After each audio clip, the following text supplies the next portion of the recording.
galera, aqui é o Miro do canal KMG Animes e estou aqui para falar de anime mais uma vez. O anime que retorna aqui pro canal é Tate no Yusha, que por sinal não estava aparecendo aqui, né? Porque foi aquele acordo que eu tive com vocês, né? Para trazer algumas coisas mais diferentes, também umas curiosidades e tal, e não ficar só focando, no caso, em impressões semanais. Mas, poxa, esse episódio merece. O episódio 18 foi sensacional. Mas antes de começar, eu peço aquele like para você estar ajudando o vídeo. E se você curte esse tipo de conteúdo, se inscreve no canal para estar recebendo notificações dos vídeos que eu postar aqui todo dia, beleza? Então deixa de enrolar e vamos falar do que interessa. Mano, o episódio foi muito bom. Eu gostei pra caramba. Claro, ele é um episódio que ele continua com alguns probleminhas que já tem na obra em si. A direção não é tão boa, a gente também tem aí a animação não sendo tão legal, mas uma coisa que foi feita nesse episódio que realmente chamou a atenção foi o fato de emular as batalhas de RPG. Me lembrei muito de Final Fantasy quando eu estava vendo essa batalha agora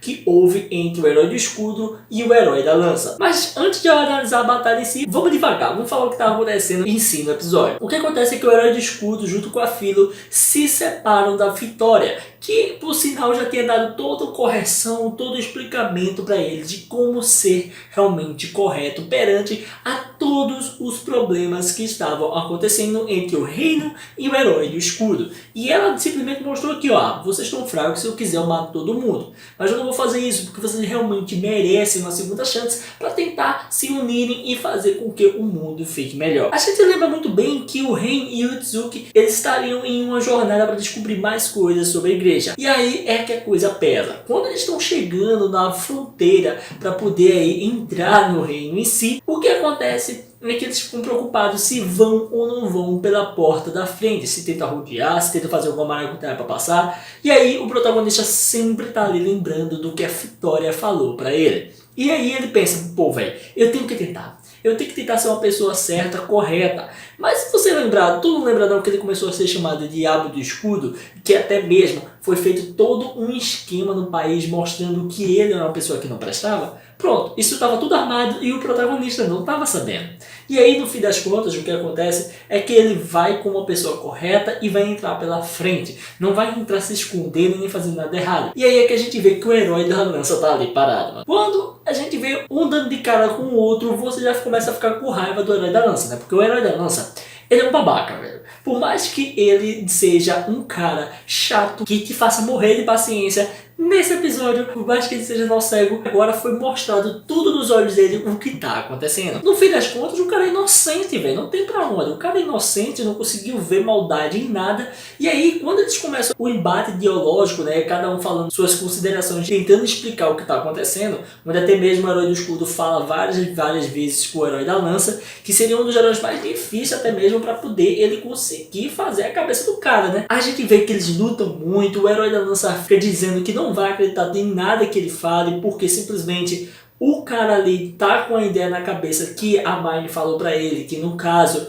o herói do escudo tem um poder de fazer lavagem cerebral, e aí realmente complicou muito a situação. E a Mine até chega lá para poder piorar mais ainda e acaba prendendo eles numa redoma elétrica. E essa redoma, velho, ferra muito os personagens, porque faz com que eles fiquem presos, velho. Eles não podem fazer nada, velho, não tem como sair. E aí é que as coisas ficam bem legais. A gente vê uma batalha muito interessante, muito legal de assistir e é até mesmo empolgante. Mas no início dela não é tão empolgante, por quê? Porque fica naquele estilo meio de RPG. Por mais que seja legal para quem é fã de RPG, né? Aquele negócio, né? Você ataca, depois o outro ataca, coordenado, combo, vai um na frente, vai o inimigo agora, depois vai um cara do teu grupo e tal. Então essas coisas vão acontecendo igualzinho com o RPG. Isso é bom para a produção porque a produção descansa mais, porque é mais estático, mas mesmo assim ainda faltou aquela fluidez e uma qualidade maior. Mas mesmo sendo com a qualidade um pouco inferior do que eu queria que fosse, ainda assim foi muito legal de assistir. Mano, que episódio massa!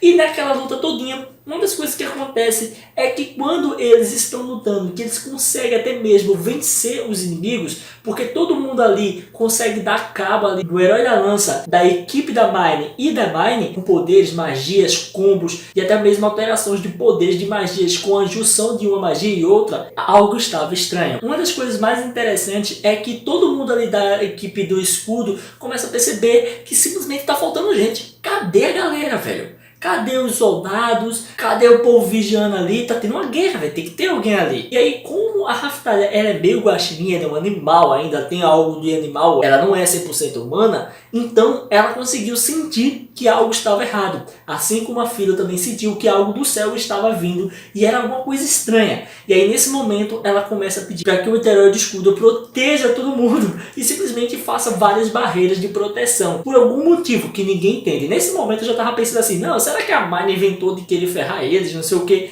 Mas aí eu vejo que a Mine tá fraca, a Fila protege a Mine, protege todo mundo que tá ali, bota todo mundo dentro daquela bola de ferro do escudo. Aí o herói do escudo vai fazendo o que ela vai mandando, né? Porque não sabe nem o que tá acontecendo. Onde eles botam várias proteções de escudo uma em cima da outra. Mano, simplesmente do nada vem um ataque tão poderoso, mano. Que ataque absurdo, velho. Foi um ataque que eu nunca imaginei que ia ter nessa obra de tamanha magnitude. E é um raio muito poderoso. Tá ligado aqueles raios de satélite que sai queimando, destruindo tudo, que a gente vê muito em filme de ficção científica? É isso que acontece, literalmente. O fogo do céu cai realmente na cabeça dos personagens. E aí, no fim das contas, o que a gente acaba vendo é que o herói do escudo, mesmo botando todas aquelas defesas, ele não consegue segurar todo aquele poder. E ainda tem que segurar com a própria força, usando o escudo da fúria ali e segurando toda aquela magia. Eu não vou detalhar tantas coisas, porque o mais interessante desse episódio, pra mim, na minha opinião, foi o plot twist que aconteceu a partir desse momento. Mano do céu, o que foi aquilo? Simplesmente, o que acontece é que eu me senti assistindo Game of Thrones. Porque Game of Thrones tem essa pegada, né? Que tem política, muita coisa assim tensa, por detrás dos panos, um querendo ferrar o outro, um querendo tomar o trono do outro. Pá. Isso realmente foi mostrado agora, de fato. Foi mostrado que existe uma coisa tão poderosa por detrás que ninguém imaginava. O grande problema de Tate no Yusha é que estava tão brando e estava faltando tantas informações que acabou ficando meio que chatinho acompanhar. Eu estava achando chatinho acompanhar. Tanto é que em muitos episódios que eu estava analisando aqui, era mais comentando o que estava acontecendo e não tinha muita graça.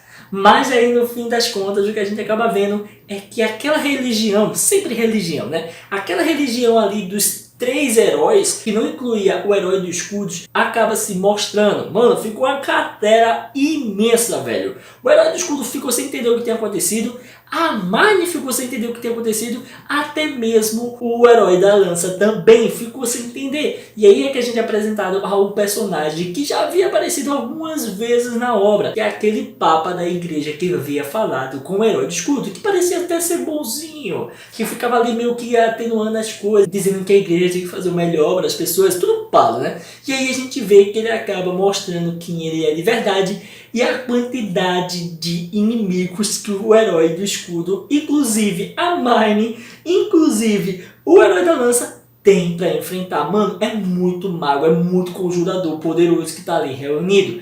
O que acontece é que ele acaba contando que toda aquela igreja, elas estão fazendo, naquele momento, fazendo um golpe de estado. A Mine tinha suas questões, ela queria fazer coisas erradas, ela queria lascar o pessoal, mas mesmo ela querendo fazer bosta, já tinha outras pessoas fazendo coisas também por baixo dos planos. E até mesmo usaram ela para fazer aquela intriga e deixar todo mundo juntinho ali, porque era a forma mais fácil de destruir todos de uma vez. E a igreja assumiu o poder, tirando toda a monarquia do poder, e quem vai tomar conta simplesmente é uma nova ordem. A igreja teria todo o poder. Mano, eu achei muito da hora, velho. Eu fiquei realmente chocado. O nível de surpresa que eu tive com a obra foi sensacional. Eu realmente curti muito. Sem falar também que a gente acaba vendo que é falado que o Rain e o Itsuki, no caso os 2 outros heróis, foram destruídos, foram mortos pela igreja.